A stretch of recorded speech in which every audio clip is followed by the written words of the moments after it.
In the last episode, I discussed the ancient Greek concept of eudaimonia, which is the maximum flourishing of something, be it humanity or an activity, even like role-playing games. There, I expressed my conclusion that the eudaimonia of role-playing games, the single distinguishing thing that role-playing games can do that no other activity can do, is to allow the players to enter into another setting, another world as a different person, and to act within that world with free will in order to effect changes in that setting. All of this culminates in the generation of a story based on those actions. This is referred to in many ways. I call it otherworld immersion. But identifying the eudaimonia of something doesn't complete the work. It simply gives the destination. How do we get to this height of flourishing in any realm? The answer is by practicing what these ancient Greeks called arete. Again, none of this is meant to be a philosophy lesson. You'll find that online all over the place. So I'll just be rushing through this to define arete as employing true excellence.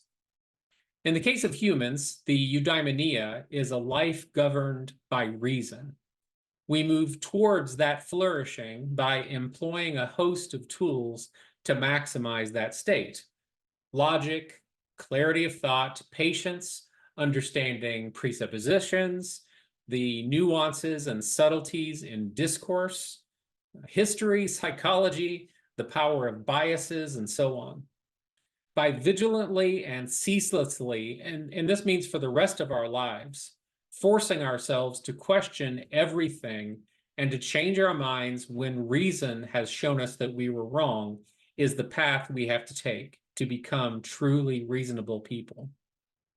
Okay, so moving down from something so mammoth as the ideal human state, we can look at an activity like martial arts.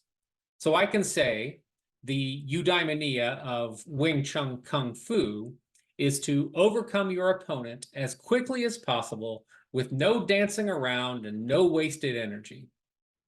We would then say that the arete of that goal means employ the best practices to hone each skill therein. For example, in each Wing Chun class, we had to maintain the adduction stance and do literally hundreds of chain punches every night.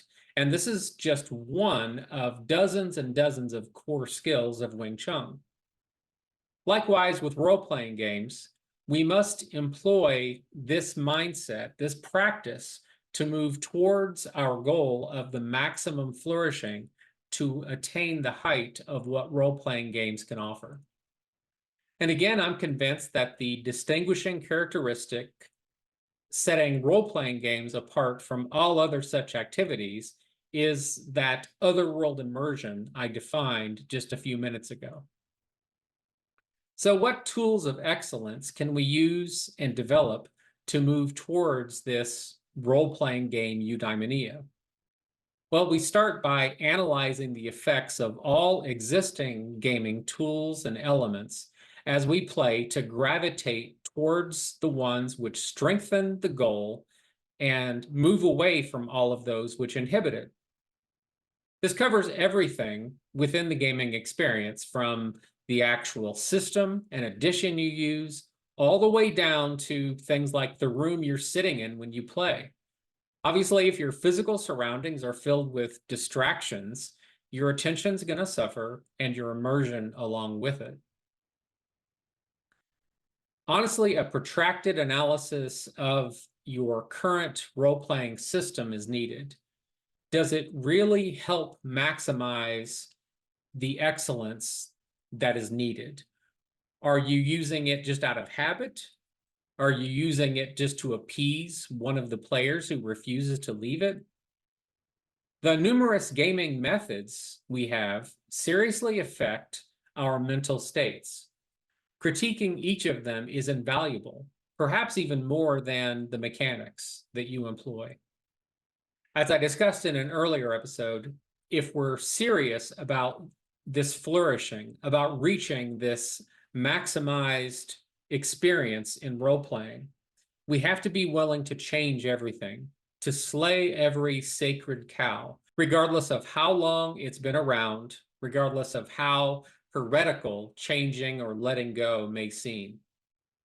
Be willing to jettison or adopt any idea in service to this eudaimonic version of the activity.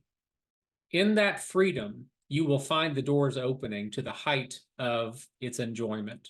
Of course, there are countless elements to work through, and I can't cover them all here.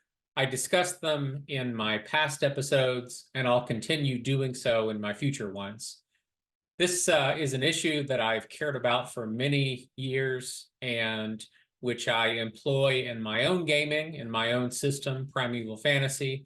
And my years of experimentation and change have really paid off for me. And I want other role players to experience the same level of joy that I do whenever I play. Hope you enjoy my musings on this and will interact with me in good faith with your comments.